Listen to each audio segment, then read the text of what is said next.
नमस्कार दोस्तों, समर्थ जीएस अड्डा में आपका स्वागत है। दोस्तों, हम इससे पहले विश्लेषण करवा चुके हैं, अब हम क्रिया करवाएंगे और ये 12वां चैप्टर होगा। ठीक है, इसकी हम पहले डिटेल करवाएंगे, फिर इसके क्वेश्चन आंसर को करवाएंगे। तो चलिए हम देख लेते हैं। क्रिया की परिभाषा है, जिन शब्दों से किसी काम का करना या होना पाया जाता है उन्हें क्रिया कहते हैं। जैसे पढ़ना, खाना, पीना, दौड़ना और चलना, जाना इत्यादि क्रिया है। क्रिया का मूल रूप धातु है। लिख, पढ़, खा, जा, सो, गा आदि धातुएं हैं। इनके साथ ना जोड़ने से क्रिया का सामान्य रूप बनता है। जैसे लिख, लिख धातु है, इसमें ना लगा देंगे तो हो जाएगा लिखना। खा धातु है, खा में ना जोड़ेंगे तो बन जाएगा खाना। पढ़ धातु है, पढ़ में ना जोड़ेंगे तो बनेगा पढ़ना। जा धातु है, जा में ना जोड़ेंगे तो बनेगा जाना। इस प्रकार ये बनेंगे। फिर है क्रिया के भेद। अब हम क्रिया के भेद देख लेते हैं। क्रिया के भेद है, क्रिया के भेद को हम दो आधारों में विभक्त कर सकते हैं। पहला है कर्म के आधार पर, दूसरा है संरचना के आधार पर। तो कर्म के आधार पर क्रिया दो प्रकार की होती है, अकर्मक क्रिया और सकर्मक क्रिया। फिर संरचना के आधार पर क्रिया चार प्रकार की होती है, प्रेरणार्थक क्रिया, संयुक्त क्रिया और नाम धातु क्रिया और पूर्वकालिक क्रिया।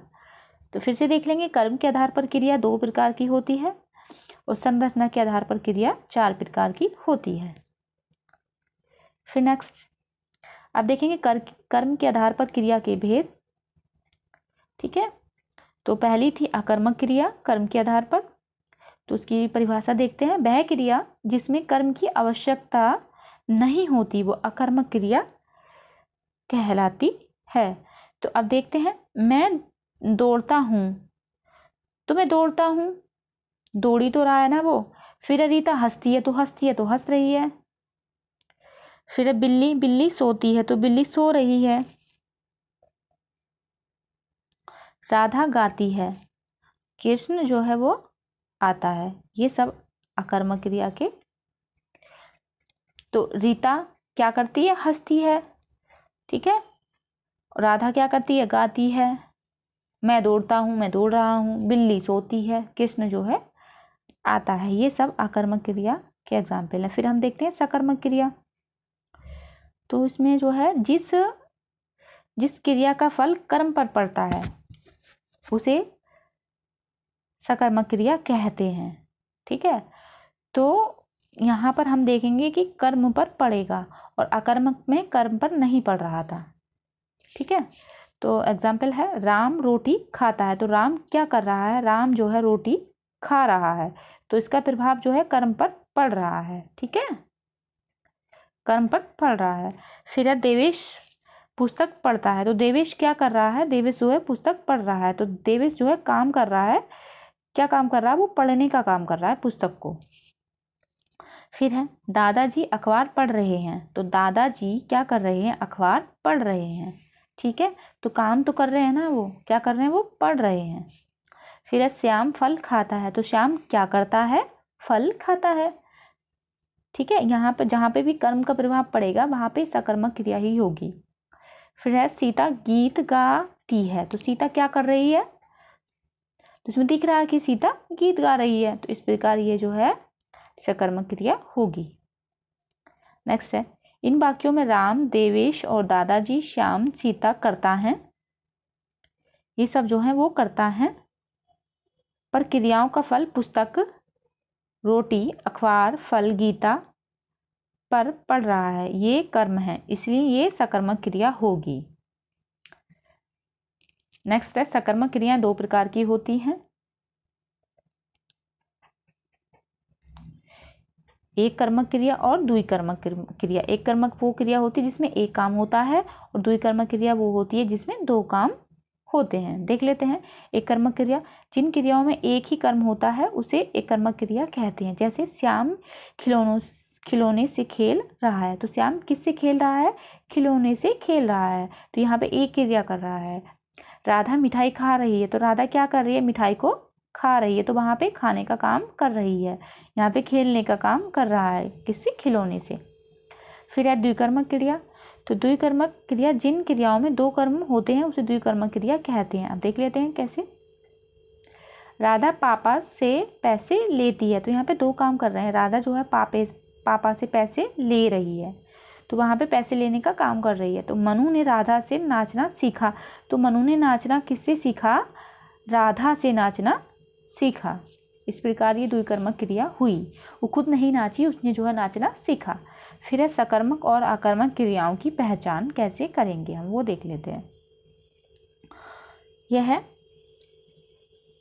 सकर्मक तथा अकर्मक क्रियाओं की पहचान के लिए जिन क्रियाओं के बारे में जानना हो, उनमें क्या, किन्हें, किसे या किसका आदि प्रश्न करने पर यदि स्पष्ट उत्तर मिलता है तो उसे सकर्मक क्रिया कहते हैं, और यदि उत्तर नहीं मिलता तो उसे अकर्मक क्रिया कहते हैं। फिर से देखेंगे इनकी पहचान कि अगर कोई क्वेश्चन है उसमें हम क्या करके उत्तर निकाल पा रहे हैं, या किन्हें करके या किसे या किसका करके हम उत्तर का स्पष्ट, प्रश्न का स्पष्ट उत्तर निकाल पा रहे हैं, तो वो सकर्मक क्रिया होगी। यदि हम नहीं निकाल पाते तो वो अकर्मक क्रिया होगी।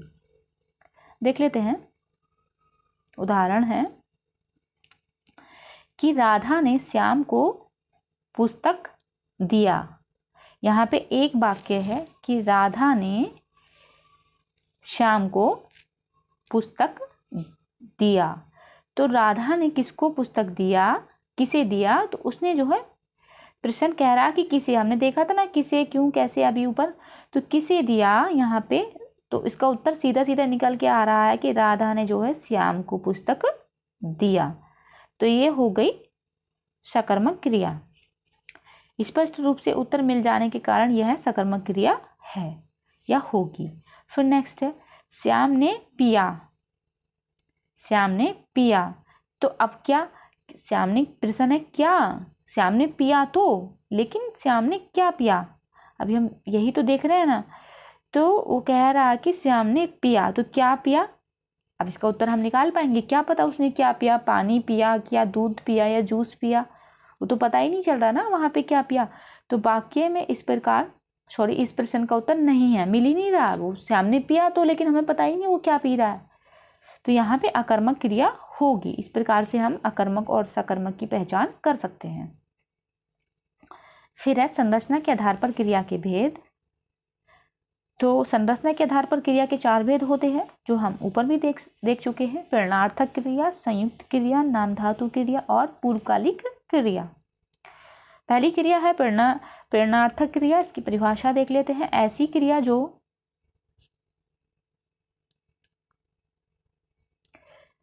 क्रिया जो कर्ता से काम ना करा के किसी अन्य से कार्य कराती है, वे प्रेरणार्थक क्रिया कहलाती है। इसका उदाहरण देख लेते हैं। राम ने श्याम से कलम मंगवाई।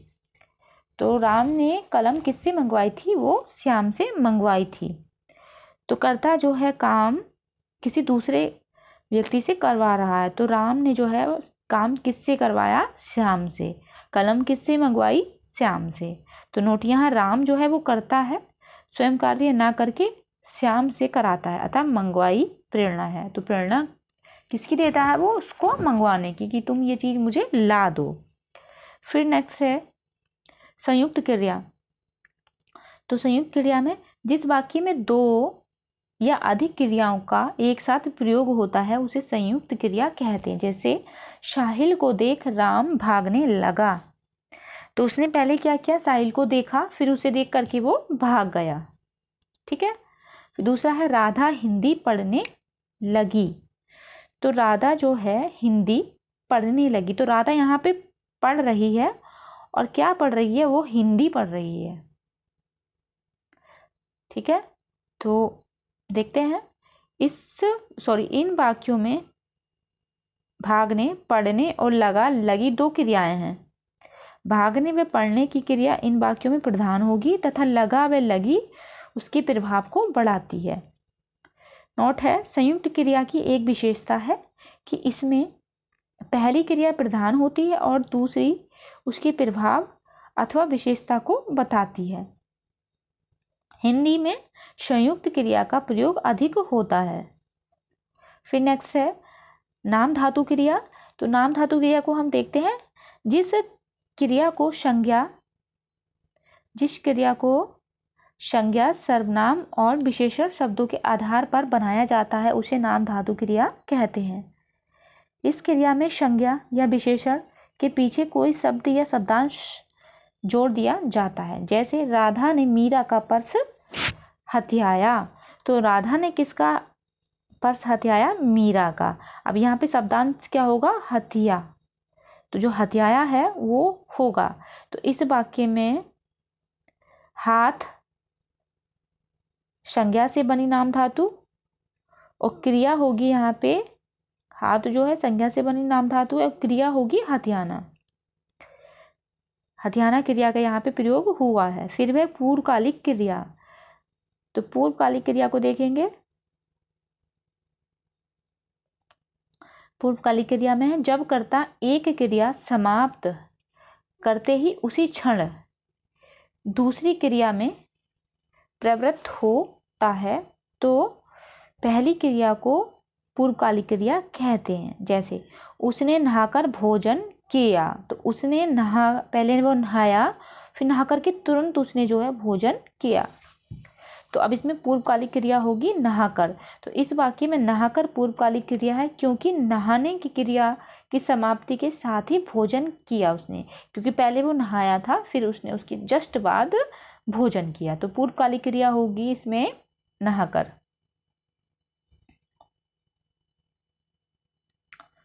नेक्स्ट है धातु। धातु क्रिया के मूल रूप को धातु कहते हैं। जैसे पढ़ना क्रिया में पढ़ धातु है।